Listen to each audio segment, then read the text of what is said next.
This reading is from the Hasheesh Eater, or Passages from the Life of a Pythagorean, by Fitz Hugh Ludlow, published in 1857 by Harper and Brothers, New York. This was the first of the American hashish exposés, and many feel the best. And what I'm going to read this morning, out of a very rich potential group of readings, is Fitz Hugh Ludlow's description of his first encounter with the power of cannabis. So I begin the reading partway through the chapter called The Night Entrance. One morning in the spring of 1850-something, I dropped in upon the doctor for my accustomed lounge. "Have you seen," said he, "my new acquisitions?" I looked toward the shelves in the direction of which he pointed, and saw, added since my last visit, a row of comely pasteboard cylinders enclosing vials of the various extracts prepared by Tilden and Company. Arranged in order according to their size, they confronted me as pretty a rank of medicinal sharpshooters as could gratify the eye of an amateur. I approached the shelves that I might take them in review. A rapid glance showed most of them to be old acquaintances. Conium taraxacum, rhubarb. Ha! What is this? Cannabis indica? That, answered the doctor, looking with a parental fondness upon his new treasures, is a preparation of the East Indian hemp, a powerful agent in cases of lockjaw.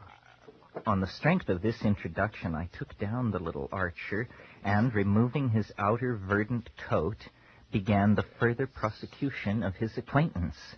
To pull out a broad and shallow cork was the work of an instant, and it revealed to me an olive-brown extract of the consistency of pitch and a decided aromatic odor. Drawing out a small portion upon the point of my penknife, I was just going to put it to my tongue when, "Hold on," cried the doctor. "Do you want to kill yourself? That stuff is deadly poison." "Indeed," I replied. "No, I cannot say that I have any settled determination of that kind." And with that I replaced the cork and restored the extract with all its appurtenances to the shelf. The remainder of my morning's visit in the sanctum was spent consulting the dispensatory under the title Cannabis Indica. The sum of my discoveries there may be found, with much additional information, in that invaluable popular work, Johnston's Chemistry of Common Life. This being universally accessible, I will allude no further to the result of that morning's researches than to mention the three following conclusions to which I came. First, the doctor was both right and wrong. Right, inasmuch as a sufficiently large dose of the drug, if it could be retained in the stomach, would produce death, like any other narcotic, and the ultimate effect of its habitual use had always proved highly injurious to mind and body. Wrong, since moderate doses of it were never immediately deadly, and many millions of people daily employed it as an indulgence similarly to opium.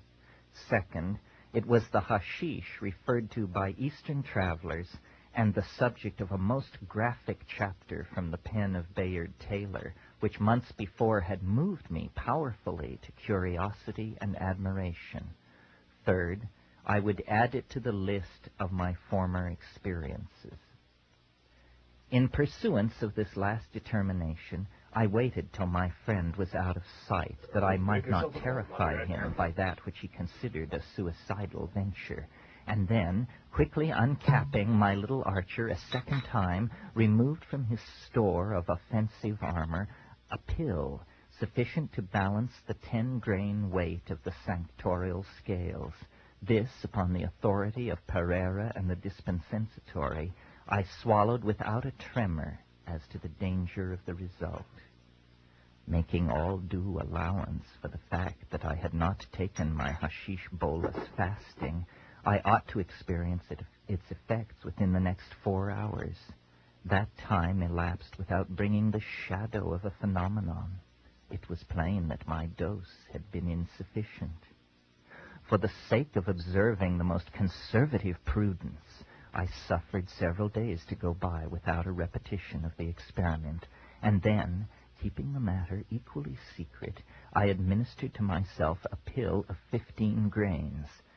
This second was equally ineffectual with the first. Gradually, by 5 grains at a time, I increased the dose to 30 grains, which I took one evening half an hour after tea. I had now almost come to the conclusion that I was absolutely unsusceptible of the hashish influence, without any expectation that this last experiment would be more successful than the former ones, and indeed with no realization of the manner in which the drug affected those who did make the experiment successfully.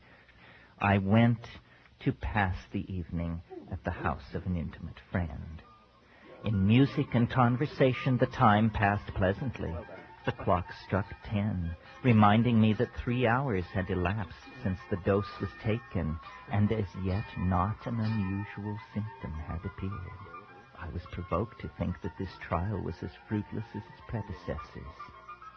Ah, what means this sudden thrill? A shock, as of some unimagined vital force, shoots without warning through my entire frame, leaping to my fingers' ends, piercing my brain, startling me till I almost spring from my chair. I could not doubt it. I was in the power of the hashish influence. My first emotion was one of uncontrollable terror, a sense of getting something which I had not bargained for. That moment I would have given all I had or hoped to have to be as I was 3 hours before. No pain anywhere, not a twinge in any fiber, yet a cloud of unutterable strangeness was settling upon me and wrapping me impenetrably in from all that was natural or familiar. Endeared faces well known to me of old surrounded me, and yet they were not with me in my loneliness. I had entered upon a tremendous life which they could not share. If the disembodied ever return to hover over the hearthstone which once had a seat for them, they look upon their friends as I then looked upon mine. A nearness of place with an infinite distance of state, a connection which had no possible sympathies for the wants of that hour of revelation, an isolation none the less perfect for seeming companionship. Still, I spoke. A question was put to me, and I answered it.